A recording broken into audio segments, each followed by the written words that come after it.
That's surprising. Today was surprisingly loud. Okay, so let's start. We were discussing noise and particularly input referred noise, right? Uh, so what today I plan to do is to wrap up noise, and then if we have time, we'll get to the other end of the signal swing, that is distortion. But to wrap up noise, we have to do a couple of things. One of them is, till now we have analyzed a network. Uh, let's say we have a network. I call this H1, which has a transfer function H1, and it has noisy elements. So now we figured out that I can express this as a, this is noisy. I can express this as a noiseless network, which has the same transfer function H1, and maybe some sort of noise connected at the output. Now we know that this is probably not necessarily, this need not necessarily be the only way of expressing the total effective output noise, but in the signal processing sense, this is fine. If I say that this is, if I find out this is the in the presence of a source, this is Vi. I find out this is V naught, and whatever noise that I am supposed to get, I club everything in and say that this is Vn. So here I get V naught plus Vn. So in a very signal processing sense, this is okay, right? Where you do not consider any loading or anything. But if you have to model this H1 as a Thevenin or a Norton equivalent, then and if you want to make if you have to add these currents and voltage noises, then you have to do an appropriate change. For example, looking at this side, I can, if it's an LTI network, I can always say that this is equivalent to some Thevenin equivalent. In this case, Thevenin can be a voltage source, time varying voltage source, or anything. And I'll probably have an RTH or a ZTH.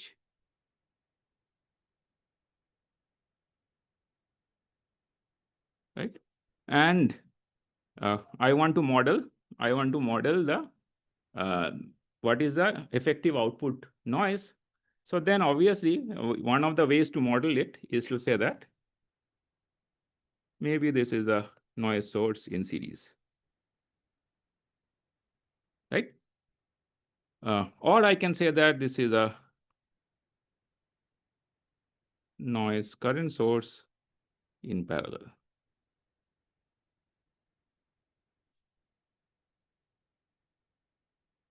So that the total output noise, when I observe it, right, across these two terminals, let's say 1, 2, 2 dash.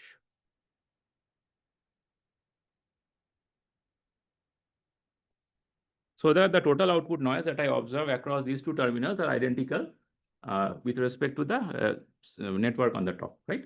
So that should make sense. So this is basically these two networks that I drew right now is equivalent to the Thevenin equivalent, including the effect of the noise source, right? So that's fine.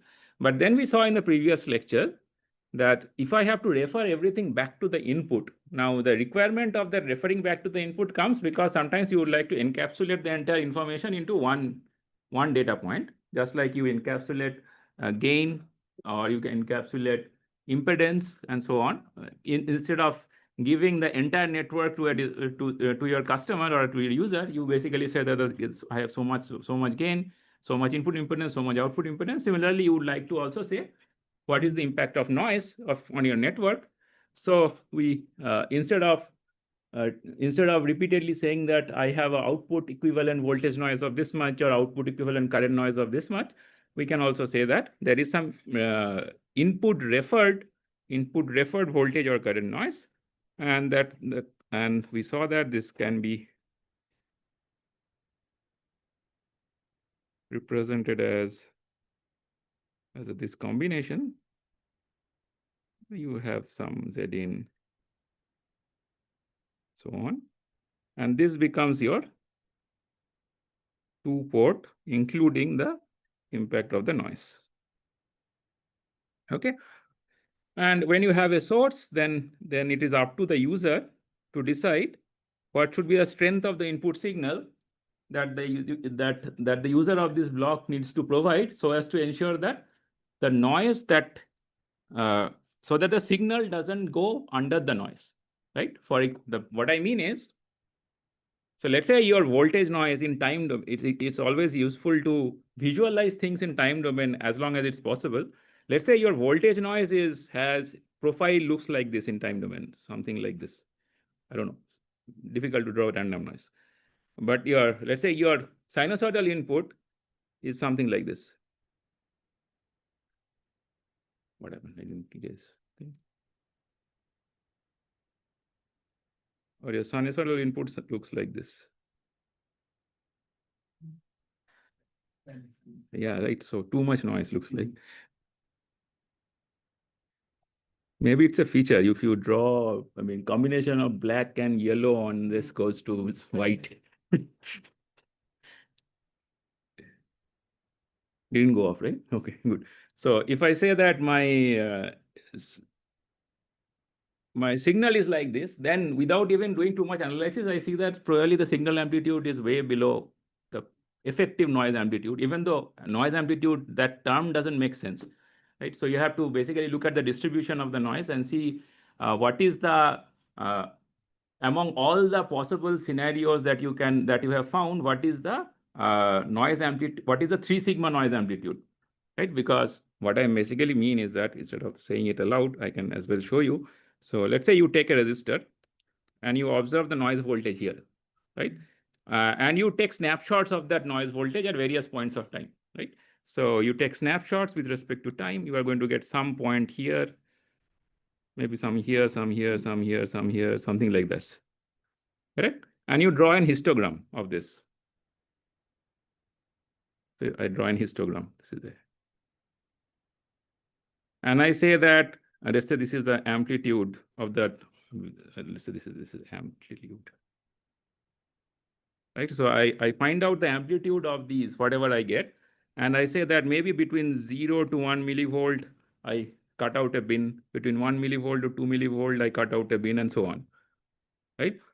On the left-hand side also I get, right? So 0 to -1, -2, and so on. So because it is a zero mean signal, I am supposed to get something like this. Correct? So from this is what we call a distribution essentially, right? So now let's say you get a distribution like this, and in another instant you get a distribution like maybe like this. The number of occurrences, right? So good point. So this is number of occurrences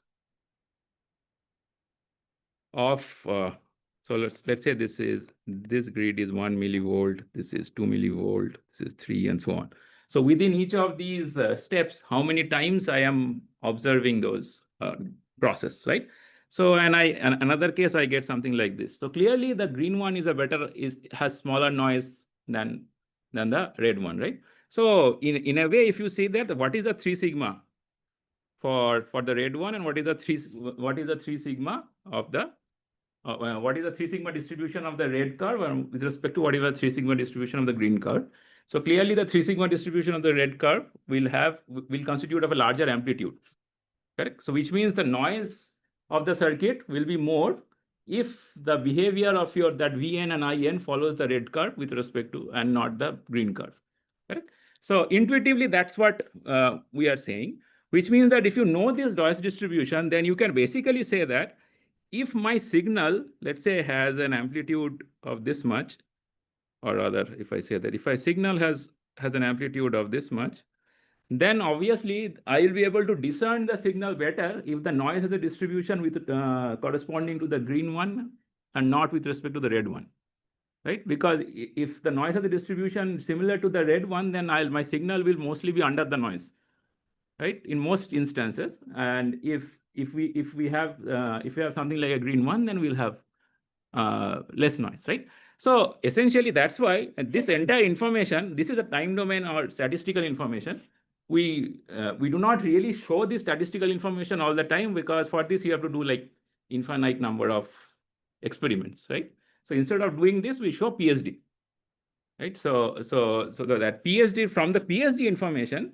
So if somebody says that I have a noise PSD of, let's say you have a, here you find out, and you found out the voltage noise PSD is 10 power minus 18 volt square per hertz, then very often you will see that people do not really express this number in terms of volt square per hertz. People will mostly express this number of, this is what variance. People express this number in terms of standard deviation, that is under root variance. So that's why you are going to see people mostly say what is the sigma n, or rather, yeah, sigma Vn over 1 hertz bandwidth. If I say this will be 10 to the power minus 9 volt per square root hertz. Okay, so in circuit design, almost always you are going to see numbers in terms of volts per square root hertz or ampere per square root hertz, right? Or often it is will be referred to as 1 nanovolt per square root hertz, and so on, right? So when you see a number that says that your power spectral density is 1 nanovolt per square root hertz, that itself will give you an idea that over a 1 hertz bandwidth, how much signal, what should be the signal strength, right? If your channel has a certain, I'm giving you too much information in a sentence, so let me break it down. So let's say I have a channel.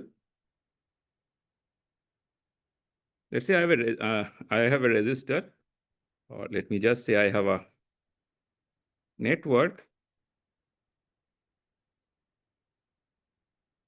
and I know that the output power spectral density is Vn, or output voltage power spectral density is referred to as 1 nanovolt per square root hertz, right? So this is given to me. Okay, so I tell you that, and I tell you this is white. Okay, and I tell you that I am interested in a bandwidth of maybe 1 megahertz around certain center frequency. Okay, so tell me what should be the minimum input voltage amplitude, so that the output is, let's say gain of 1. Let's say assume gain of 1, just to make life easy. So tell me what is the minimum input amplitude that I should have to ensure that at the output I see some signal. It should not be totally under the noise. So how should I go about figuring it out?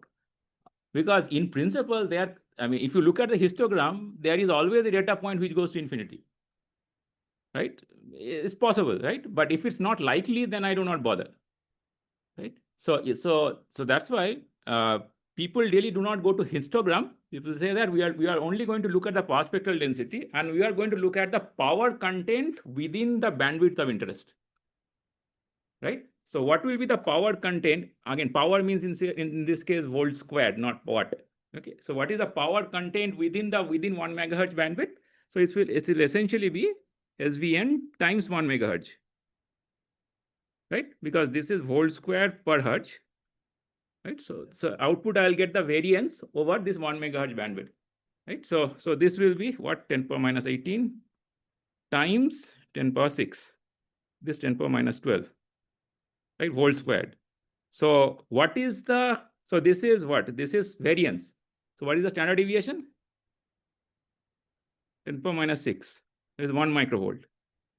So typically, if you say that I have 3 sigma, I take a limit of 3 sigma, then if the signal is above that limit of 3 sigma, I should always be able to, with 95% of accuracy, I should be able to detect the signal, right? Does that make sense? You understand that 3 sigma thing? 7%. No? Okay, so let's say this is a Gaussian random, this is a Gaussian curve of the form of e power minus x squared, or e to the minus x squared of this form, right? So, okay, Okay, so there I assume 0 means, so I don't have to subtract, but by sigma square. Right? So if how do I know within? So in principle, what is this saying? This is saying that if I integrate this curve, I'll be able to find out all occurrences possible, right? This is if you think of this is the probability distribution of an event occurring, then if I integrate it, I should get 1, right? So for that to happen, and if this is the amplitude, for that to happen, I have to take into account that the amplitude also can go to infinity. But if the likelihood of that is very small, then I can say that jab hoga dekha jayega. We don't care, right? So if the likelihood is very small, then I can basically say I can truncate it somewhere and say that I know these are very high amplitude noise, but they are less likely to occur, so I will not bother, right? So where do I put that limit? How far from the mean should I put that limit? So if I put that limit to 3 sigma, then 95% of the cases are taken care. Is it 95 or 99? 97. Yeah, something very high. Right. So I am more or less settled. I understand 3% of the occurrences I'll be wrong, but it's okay. Right. So if I know that this sigma is 1 microvolt, then I say that if my signal amplitude V in is greater than 3 microvolt, right, or let's say Vp is greater than 3 microvolt, then I should, with 97% of the times, I should be able to detect the signal on top of noise, right? So that's all it means. So this is just to detect, but obviously you will not be satisfied with just getting a bad detection, right? You would want a good detection, right? So which means that your amplitude should be much higher than this. Now, how much higher depends on the requirement of that particular protocol. If you want 10 dB higher, you want 20 dB higher, and so on, right? So that essentially determines the sensitivity of your system. Okay. Okay, so the key thing to note here is that when you see datasheet, you are going to get this number very often. You are going to get these type of numbers. From these type of numbers, you have to infer what is the minimum amount of signal that you need to give to ensure that things are detectable, right? Signals are detectable.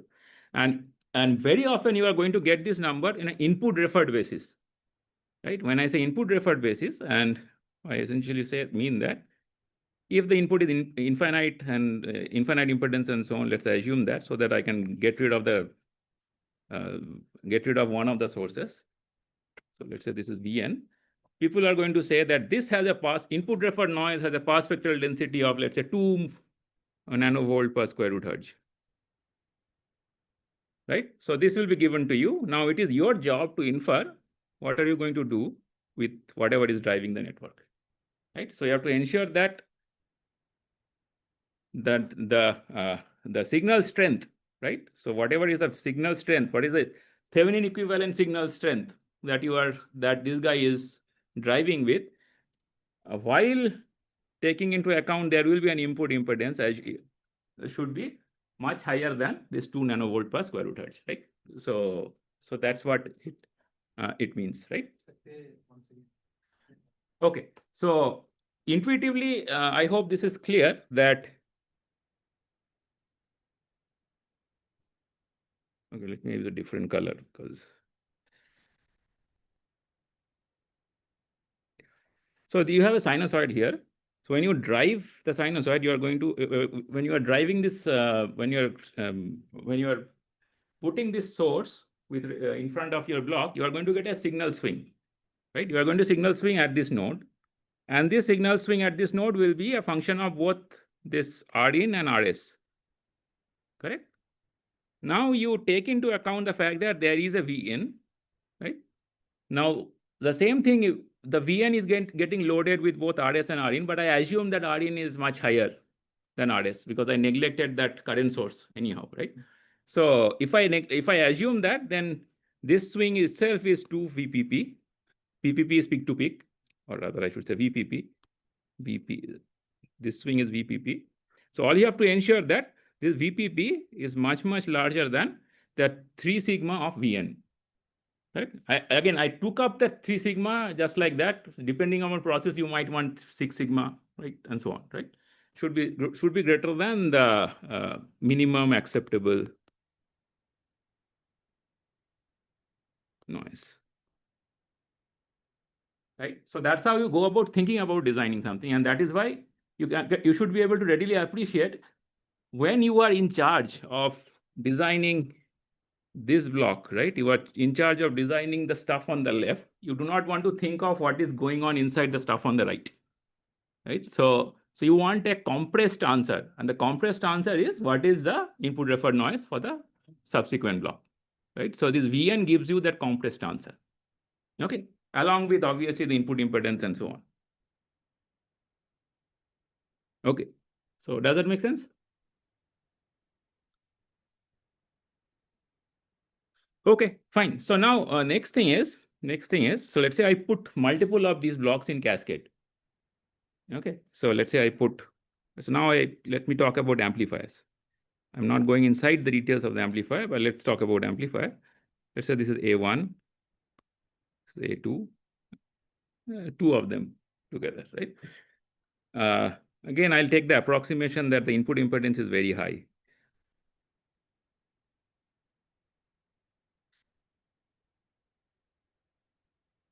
And I say that the input referred voltage for this A1 is, let's say, VNA1.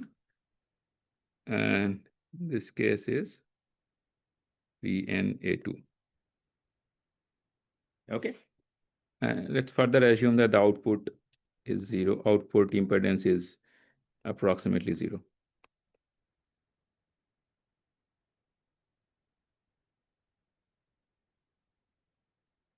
Okay. So now I have two of these blocks together. I want to understand what is the input referred voltage of this entire combination, right? So what I mean is I know that I have one block which I got from somewhere, and the data sheet of that says that this Rin is infinity and VNA1 is some number is given to us. And similarly, I have taken A2, that also data sheet says something. Now I am putting them together, right? So this combination will clearly, firstly, we'll have a gain of how much? A1 times A2, right? Input impedance is Rin1, output impedance is Rout2, right? So Thevenin equivalent is set. I understand what will be the Thevenin equivalent of this guy. I want to understand what will be the input referred noise, right? So how should I go about thinking about it, right? So we should do the same thing that we have done till now. So what we'll do, we'll find out the total noise at the output and divide it by the gain of the entire chain to refer it back to the input, right? So what is the total noise at the output?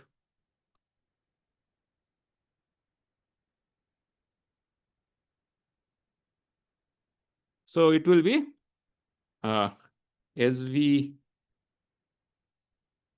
SVNA1. I'll consider this one first. So SVN1 times A1, A2. A1, A2, right? This is A1 and 2. And plus, and then I'll consider this one. I think SVN1. SVN1 will have that squared voltage, right?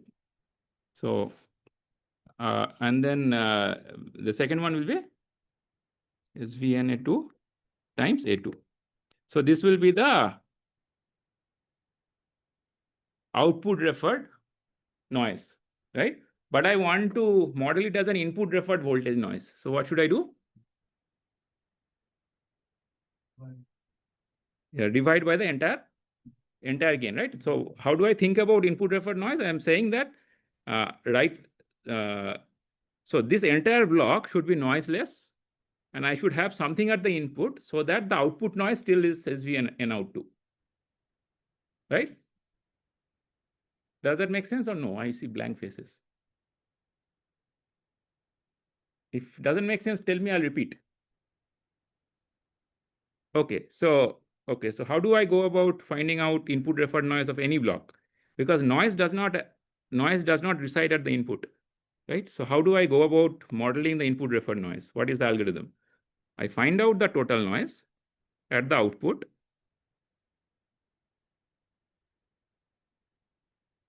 So this I can find out using whatever methods, right? I replace each of this noisy element with their noise equivalent and then find out. So this I can find out for sure. So once I find out, then I will replace this with a voltage equivalent noise at the input, and this is noiseless, such that this output noise is still the same, right? So which means that if I call this SVN in, then this SVN out should not change between these two experiments, right? So which means that in this case, your SVN out is SVN in times this transfer function whole squared, correct? So if I have to find out SVN in, then what's the algorithm? I have to find out SVN out divided by mod of H square, right? That's what I'm doing. Here I found out SVN out, correct? Here I found out SVN out. So this is SVN out. Yes. That's a good point. I should have mentioned that explicitly. So since A means, thanks for bringing it up. So I made a mistake here. I made two mistakes. One, firstly, I did not define what is A1, A2. Right? So I assumed it's power gain, but generally A1 and A2 are referred to as voltage gains. Right? Let's assume there are voltage gains. If this is voltage gain, then this equation is wrong, right? So this is, if A1 I say is voltage gain. Because in analog circuits, mostly you get voltage gains. So if this is voltage gain, and this is SVNA1, this what will be the power spectral density here? A1 squared, right? Yes, correct, right? Yes, thank you. So your SVN out 2 will be this, correct? So far, so good. So now I want to find out what will be the equivalent noise power spectral density of this entire block. So what should I do? I should divide by the gain of the entire voltage gain squared of the entire chain. What is the voltage gain squared of the entire chain? A1, A2 squared, correct? So your SVN in will be SVN out divided by A1, A2 whole squared, which is SVN A1 plus SVN A2 by A1 squared, correct? So firstly, let's stare at this equation for some time and see if it makes sense.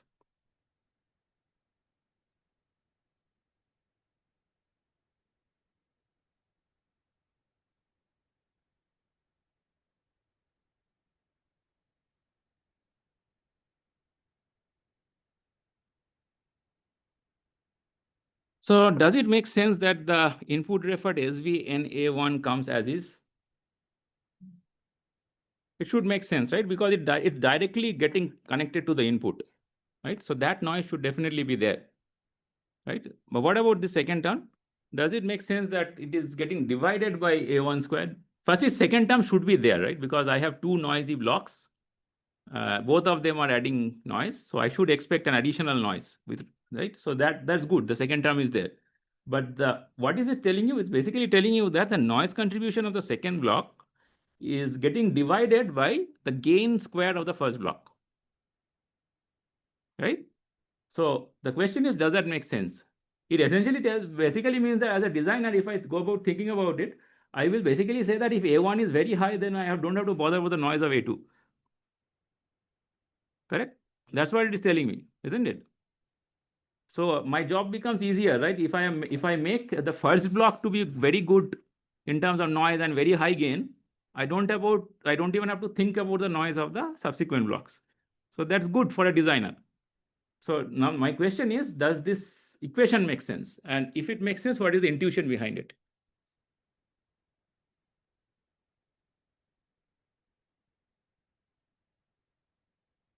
So the intuition, we have to understand the intuition is, again, it's better always to think in time domain. So let's say I have a, so each of these two blocks are noisy, correct? So I have a noise for the first block at the out. Now let me refer to the output block, output noise, okay? So here I have a noise which is equal to something like this, correct? So this is noise added by A1. Similarly, I'll have noise added by A2. So which will be something like, if A1 and A2 have similar path spectral density, this will also have something like this, right? But will that be it? At the output, will I have only A2 noise? I'll have A1 noise also, right? But what will be the A1 noise? It will get amplified by A2 square, right? So if I only see voltage noise, then it will get amplified by A2 because I do square and then take under root, right? So but the key thing is that if A1 and A2 both are high, so then this second guy is going to get amplified, something like that. So if it gets if your because of this amplification stage, it almost seems like the output noise is dominated by the noise of A1 and not by A2 at all, right? So hence the noise contribution of the first block becomes supercritical, right? So if you, that's why first thing is if you can ensure that the noise contribution of the first block is, if the noise contribution of the first block is much smaller than that of A2, then the gaining up of noise of A1 will not. Okay, let me rephrase that thing. If you think that the noise of A1 and A2 are identical or similar, then that the output, the dominant noise will be because of A1 and not because of A2, right? So that is one intuition. Now the second thing that we need to understand is why things are getting divided by A1 squared, right? For that you need to understand, maths obviously checks out, but the intuition behind this is, let's say you have a noise, you also have a signal, right? Let's say you have a signal V in, and the signal, I need a different color. Okay. So let's say you have a signal V in. So the signal will firstly get amplified. Signal will get amplified by A1.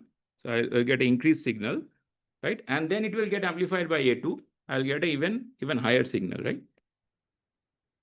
Something like this. Okay. So now with respect to the signal, right? So signal is getting amplified by two stages.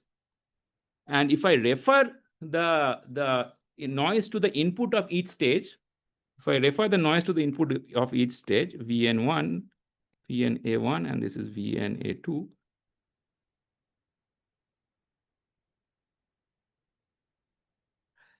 Then the signal and the noise of the first stage are seeing two amplifications, and the noise of the second stage is seeing only one amplification, right?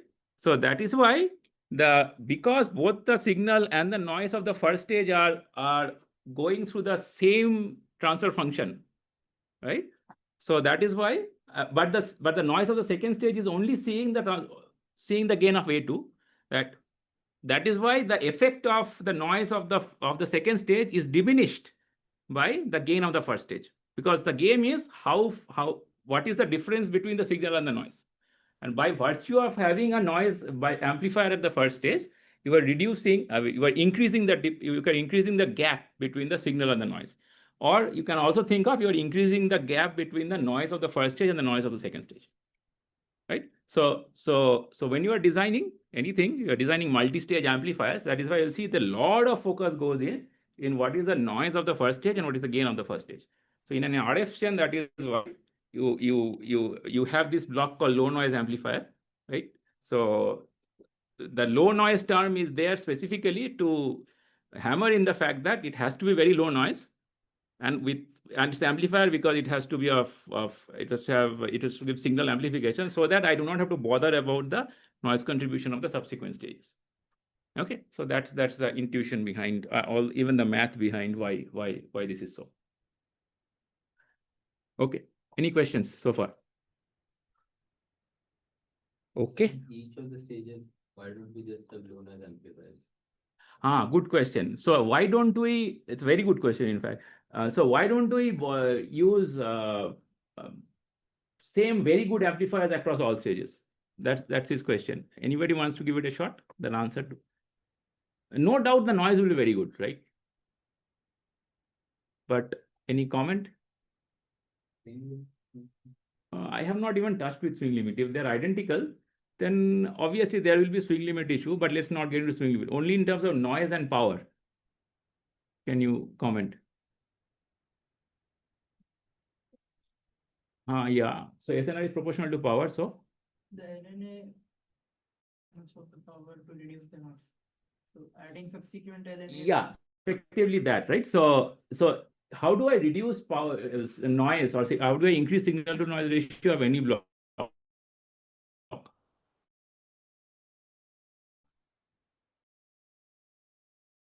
I want more and more power. So if I have burnt a lot of power, right, because the marginal impact that I'm going to get is not much.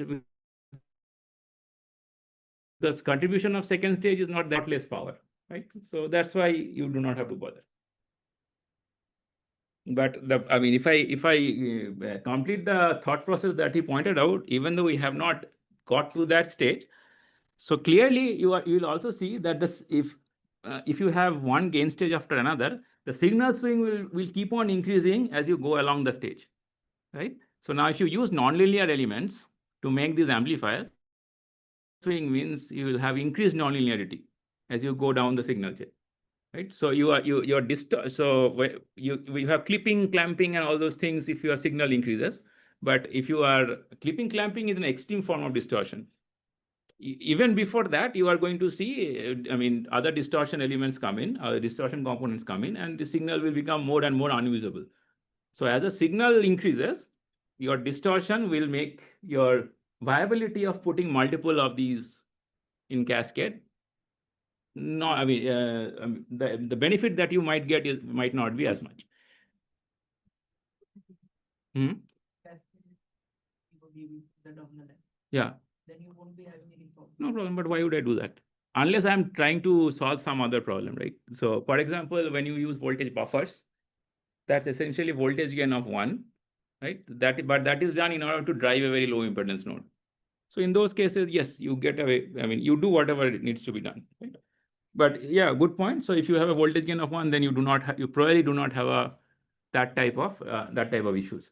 So the key thing that I wanted to take, I mean, from this discussion is you cascade multiple of these things.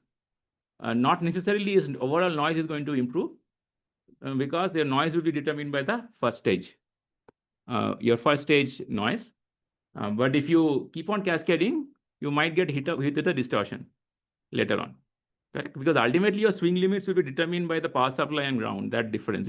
I mean, unless you have voltage booster and all, you cannot really go above the fixed power supply, right? So then that's, so there is an upper limit where you can, there is an upper limit beyond which you cannot go, which is set by the distortion.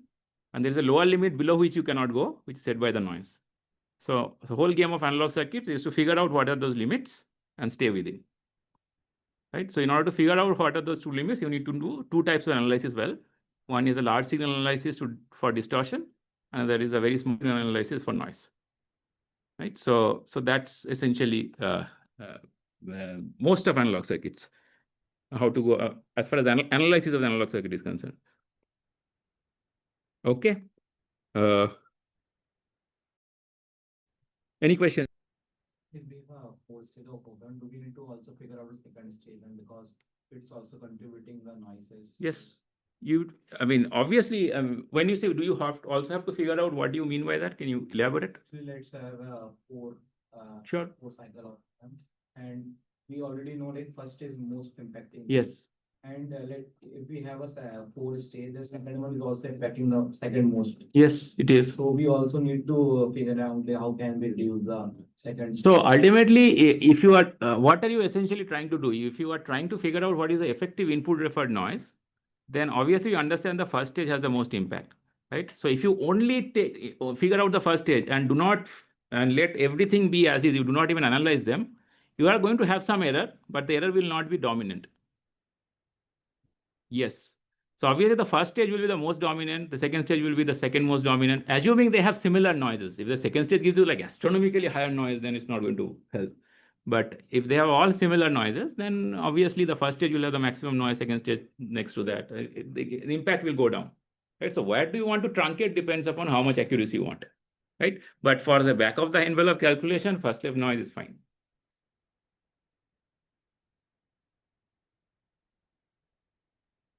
Okay. So the next thing that we need to understand is there are two types of noise. I shouldn't say noise analysis, but when we talk about noise, depending upon who you are talking to, you will see somebody is talking about noise PSD and somebody is talking about integrated noise. Both of them are correct. Obviously, I mean, if they come from the same source, so they have to be correct. But in some applications, noise PSD is of importance. In some applications, the integrated noise is of importance, right? So that is what I will try to motivate in the next few minutes.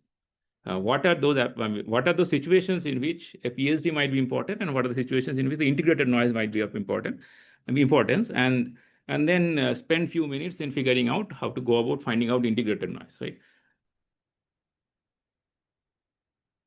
Okay, so let's say you have a LTI system, and after some sort of processing, some H of S, you pass it through a bandpass filter of some bandwidth, because that is all you want. You want the signal within that bandwidth, and you do not want the signal anywhere else in the bandwidth. By the way, here is a question for you. Let's say I have the option. This is RS. So this is a vanilla RS, right? There's nothing else to it. This is what it is. V in. I know that the signal has a signal content is within, let's say, 0 to 1 megahertz. Let's say I know this, right? Let's say it's told to me a priori. I have the option of choosing the bandwidth of H of S. I can make a H of S to be a low pass filter of bandwidth of, let's say, I don't know, slightly more than 1 megahertz, maybe 1.5 megahertz. Or I can make it a very wideband filter, a bandwidth of 1 gigahertz. I can do either without having too much impact on power and all those things, right? Let's say I am able to do that. Which one will you choose? Why? Exactly, right? So because the second guy will invite a lot of noise from out of band also. I do not have signal. Why am I inviting unnecessary noise from RS, right? So even though you can maybe design for very wideband filters, if you do not require it, it will impact your overall system, because you'll be unnecessarily inviting noise which you do not really want. Fine. So yes. When you talk about out-of-band noises, assuming that we have mixers in, right? No, we'll come to that. So that is what that's what I'm going to refer to as to when do you want to think about it, in which way, right? So now let's say the signal has come in and all. Now forget about this 1 megahertz thing, right? So signal has come in, and I pass it through a bandpass filter of some bandwidth. Let's say I call this BW, right?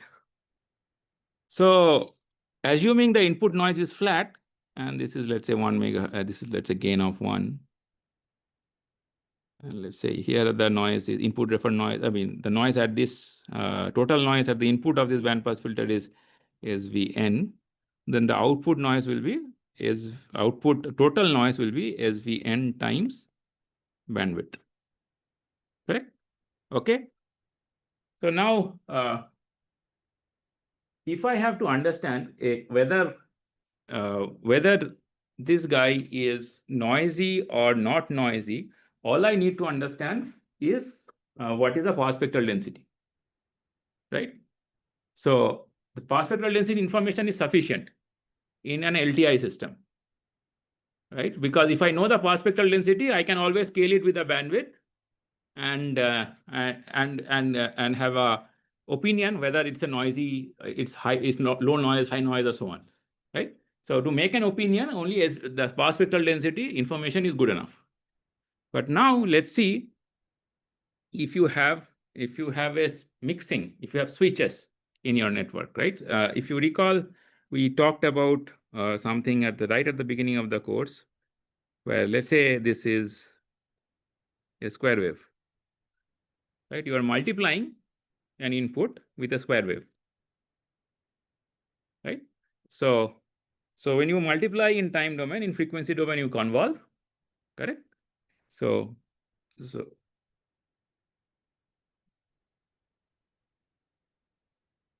this square wave will have, if it's 0 to 1, let's say, so you are going to have a component at C0. We're going to have a component at C1, or C1 at this will be, let's say, Fs. Then 2Fs will be nothing. Then you're going to have a 3Fs. Then here, minus Fs, minus 3Fs, and so on.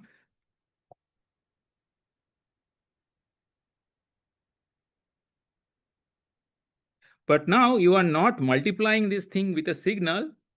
Assume you have a noise here, which is a white path spectral density across the entire band. Okay. So we have noise here.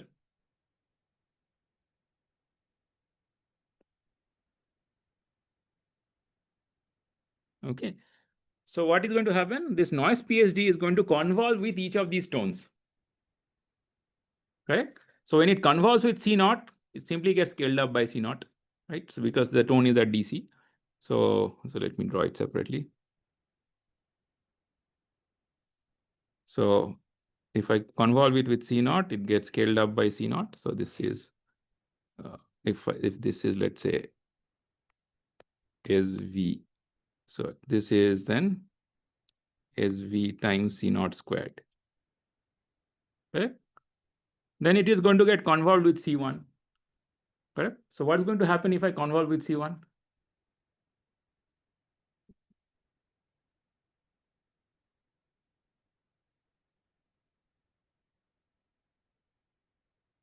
Yes. Okay, adding up is later. Let's say only C1 tone existed, no other tones existed. Then what would have happened?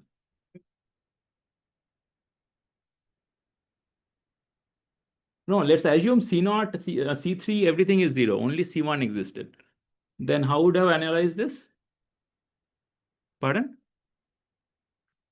Power spectral density would have gotten shifted, but it doesn't. Yeah, right. Firstly, two things would have happened. The power spectral density would have gotten shifted and then raised by C1 squared. But shifting of a white doesn't make any difference because it's white, right? So effectively, I can say that the entire thing got multiplied by C1 squared and got superimposed on top of whatever we had, right? So essentially, we're going to get something like this, which is this gap will be SV times mod of C1 squared. Correct? So similarly, for all the other components that you are going to have, you are going to get this. So all of these are going to get added up, right? So this is going to add up. So you are going to get something which is basically, if we add up, you are going to get C0 squared plus C1 squared plus so on. So which means you are going to get summation of Cn squared times whatever SV N. Correct? Okay. So this is equivalent to saying, that I am adding up. So let's say I am interested in a band. I'm interested in a band around certain frequency. I'm just choosing around DC, but it can be any frequency. What it basically means that because I have this mixing operation, right, or multiplying operation, which is a time varying operation, it seems like I have to take care of the power spectral density, which is around my frequency of interest. I have to take care of the power spectral density around Fs, around 3Fs, and everywhere, because all of them are going to fold back on top of my band of interest after multiplication. Right? Make sense? So this is equivalent to saying that I have some sort of integration function. I'm kind of doing some integration on the top or the power spectral density of the top. right? So just because I have drawn it like a white, it doesn't really make sense. I mean, it doesn't really matter whether it's integrate or you do simply whatever the expression in the bottom, right? But if the stuff on the top had a shape, right? If the stuff on the top had a shape,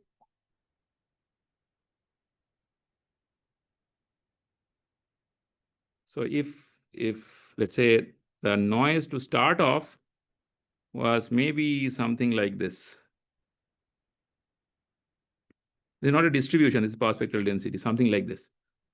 Then obviously a slice of this and a slice of the next part and a slice of the next part and so on. These continuous slices would have folded back on my frequency of interest after multiplication. Right. So again, I mean, we are not going to the math of this till now because we'll have time after midsem to go into math of this. But the motivation of saying telling you all these things is that if somewhere down your signal chain you are at all doing some multiplication operation, right, then only the PSD around your signal of interest is not the only thing that you have to be concerned about. You have to be concerned about the entire PSD because even if things are out of your band, they are likely to fold back in band. Right? Make sense? Does that argument make sense? So if somebody is saying that, tell me what is the integrated PSD, which means he or she is probably thinking that if I do a time varying operation, what will be the total noise folded back on my system, right? But if somebody is telling you that, tell me what is the PSD, not necessarily the integrated noise, then he or she is probably thinking that, okay, I'll be filtering after some time. If there is some out of band noise, I'll cut it off by putting some filter, right? So both are accurate, both are fine, but the assumption that goes in asking that question is different. Okay, so that's the motivation of why one would go for integrated noise. Okay. So now if the motivation is clear, let's go about finding out integrated noise of some simple circuits, and then we'll generalize. The simplest circuit again is good old RC filter.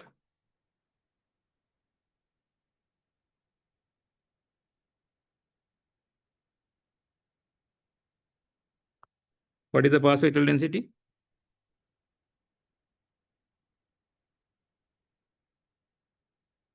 Firstly, 4K TR by mod of that, I mean, yeah, 1 plus omega square R squared C squared, right? Okay. But if I am doing integrated noise, then I am basically doing SVN df from 0 to infinity, which is basically 0 to infinity 4KTR df by 1 plus omega square R square C square. I express everything in terms of omega, so I'll choose 2 d omega times 1 over 2 pi. And if I take omega RC to be the variable, so I'll just put RC and divide by C. So this becomes 4KT by 2 pi C, 0 to infinity, dx by 1 plus x square. So this is what? Now, what is our integral? Tan inverse. Tan inverse infinity and minus 0, basically pi by 2. So you get KT over C. Okay. So integrated noise. Now, first thing to appreciate is your integrated noise is independent of R. Even though the noise contribution is because of R, right? The primary noise contributor is R. The only noise contributor is R, but your integrated noise is independent of R. So that takes some getting used to when you're looking at it for the first time, right? So it's not necessary that when you're doing, if your variable or if your if the stuff that you're interested in is integrated noise, and you see that I need to reduce integrated noise, and you also know that the contributor of noise is resistance, then it might be natural to feel that I'll reduce the resistance. My integrated noise should reduce. but this expression is telling you that it wouldn't have any impact, right? So why is it so? It's because if you have a certain value of RC, so this is 4KTR, and you have some bandwidth, this is 1 over RC. So if you reduce R, so surely this guy is going to reduce, right? But the bandwidth increases, right? So the bandwidth increases. So it does it in such a way that it completely compensates for basically the area under the curve is constant, right? So the area of the curve is under the curve is dependent on C, not on R. That's all it means, right? So if you have to reduce integrated noise, the only thing you can do is increase capacitor. Okay. So that also ties up with that thing that we talked about at the beginning of this noise thing, that if I have to reduce integrated noise, I increase capacitance. If I increase capacitance, which means that I am drawing more for the same bandwidth or for the same signal, I'm drawing more current, right? So for the same frequency, I'm increasing the capacitor. So if I the admittance effectively reduces, right? So if the admittance reduces, I'm drawing more current, and the current is flowing through the R, so I'm burning more power, right? So increasing capacitances is reducing the integrated noise, sure, but at the expense of more power, right? So this also checks out with the initial discussion that we had. Fine. So this is as far as, and it's an example of how to still have time. This is an example of how to go about thinking about integrated noise. But you will, if you do any sort of circuit which is not a first order RC, you are going to find that this integration becomes difficult, because ultimately you are going to get a big term, right? So the moment instead of only this, if you have an RLC, that H itself will have 1 plus something times omega times something times omega squared. You take the mod of that and square it, you are going to get to the power 4 to square and so on. And then you put an integral. So it quickly will run out of pages, and after reams and reams of pages, you are going to get an answer which will be very, which will be very small. So I'll give you the answer directly. So let's say if you have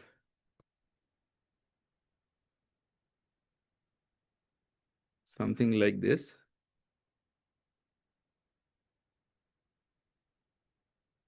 C1, C2, and clearly this transfer function from this noisy element to the output will be pretty high order, right?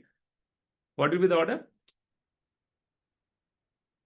Fourth order, right? So you are going to have terms of s to the power 4 in the transfer function. So, and then you take the mod of that, square it, integrate it. It's a algebraic mess. And you will see that if you don't make any mistake after 10 years of algebra, the output will be KT over C2. It will be, right? So, so I remember when we did this for the first time, the instructor actually made us do it. So this third order, fourth order integral. Then came why it is so. And he asked me that last time that about Bode's noise integral. The information is there in Bode's noise integral as to why this it comes out to be so. So that is what I am going to talk about next, right? So we probably have about 10 minutes. If not, we'll continue next time. But let's at least start.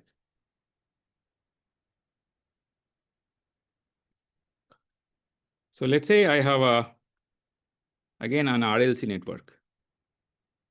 Okay, only RLC, nothing else. And so on. I only show you one R, you assume there are other stuffs inside.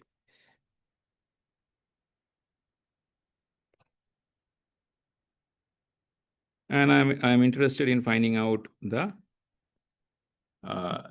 integrated noise at Bn naught. Okay. So how should I, using brute force method, how should I go about finding it out? I am going to find out the transfer function from each of these elements, each of these noise sources to the output, right? So this probably has a transfer function of H1F. Similarly, I'm going to have something here, which will also have H2F and so on. So at the output, I'm going to get a power spectral density, which is 4 kT times R1 times mod of H1F squared plus 4 kT times R2 times mod of H2F squared, and so on, right? So this is 4 kT times Rn mod of HNF squared, right? So if I'm interested in finding out the integrated noise, all I have to do is integrate this stuff, right? So integrate is VNTF from 0 to infinity is 4 kT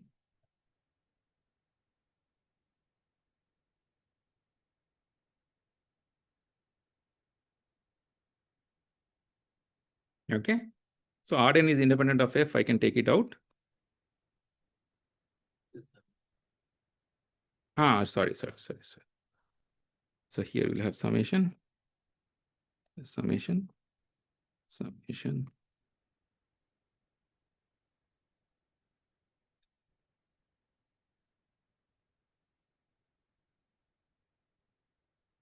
Okay. So if I write it of this form, if I take two-sided power spectral density, right now I assume that is 4 kTr from 0 to infinity, right? So if I take two-sided, then I'll assume this is 2 kT minus infinity to infinity.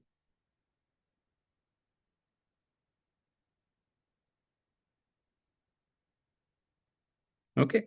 So now this is something that I told you that I also appreciate the fact that this is not something that is easy to compute, right? So, but what we have not used so far is, if you recall, when we did Nyquist, we bypassed all these things and we said that you can use reciprocity, correct?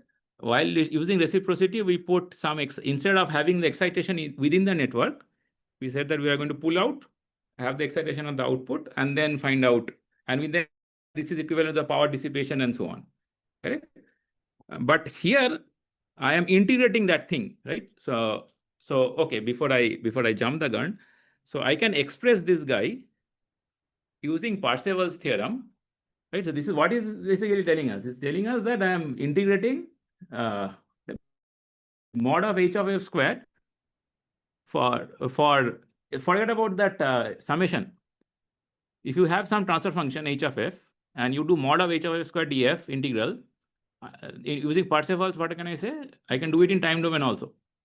Correct. Basically, the power calculation you can do either in frequency domain or time domain. It doesn't really matter. Correct. So I can basically say this is equal to 2 kT Rn 0 to infinity mod of HNT square dt. Now 0 to infinity, why? Because I am assuming it's a causal system. That is, the impulse response only exists after I have put an impulse, not before that. If the impulse is applied at t equal to 0, then the impulse response will be valid from t equal to 0 only. Hence, t equal to limits are 0 to infinity. Right? So now you should something should click. So we express something while doing Nyquist in terms of H and then use reciprocity. If you recall. Do you recall or don't? Don't recall? Okay. So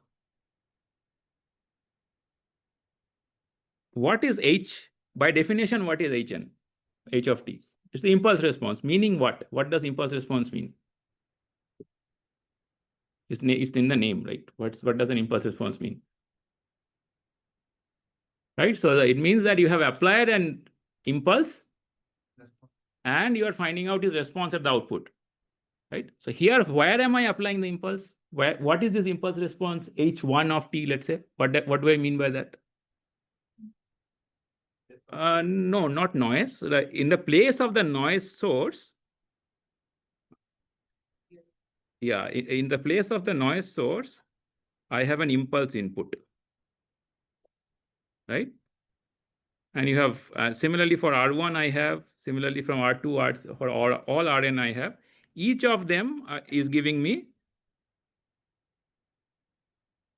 some response at the output, and that is Hn, right? That is either H1 of t or H2 of t or H3 of t and so on, right? So that's what the impulse response means, right? So it essentially means that wherever I had the noise source, I removed that noise source, put in an impulse input, and I'm looking at the voltage response at the output, and that is the impulse response. And I'm doing it one at a time, right? I'm putting a V1, I'm finding out the impulse, then I get H1. Instead of V2, I'm finding out the impulse response, I get H2. Each of them mod, squared, integral, add. That's all I'm doing, right? So if I am putting a signal here and I'm observing the voltage here, that I can do much efficiently using reciprocity, right? So that's what we are going to do. So instead of putting a voltage there, so voltage to voltage, reciprocity helps in current to current. So I'm going to put an impulse current here, the impulse current, and I'm going to see the current through this short. And this short current will be H1 of t. Correct? Fine? Agreed? Okay. And this is R1. Correct? So what is the current through R1? H1, right? So what is the power consumed in R1? Power in R1 is H1 squared T into R1. This is mod of H1 squared T, right? Okay. So what is integral of this from 0 to infinity? What does this mean? This is clearly not power. What is this? This is the energy. Correct? So this is the energy consumed in the resistor. Correct? So this is the energy consumed in R1 is this one. So then what does this mean then? That is the energy consumed in the entire network, because the only consuming stuff is resistors. That's the assumption. Initial assumption was that, right? It's only RLC. LNC cannot consume energy, right? So this essentially means that this is equal to 2 kT times energy consumed in the network. Correct? So I can, this is as well say that this is equal to 2 kT times energy consumed in the network between time t equal to 0 to t equal to infinity. Right? That's what the assumption is, right? That's also should write between t equal to 0 and t equal to infinity. Which means I can take the energy consumed in the network between t equal to 0 t equal to infinity is equivalent to the energy at the network at 0 time minus energy of the network at infinite time. Correct? Make sense? So now my question is, what is the energy of the network at 0th time? Where from are we getting that energy? No. Look at this network, right? So where from did I get this expression at all? I'm getting this expression from essentially this analysis of this network, right? So where you're getting the energy from the impulse current source. Correct? So this E naught is the energy injected at t equal to 0 plus by the impulse current source.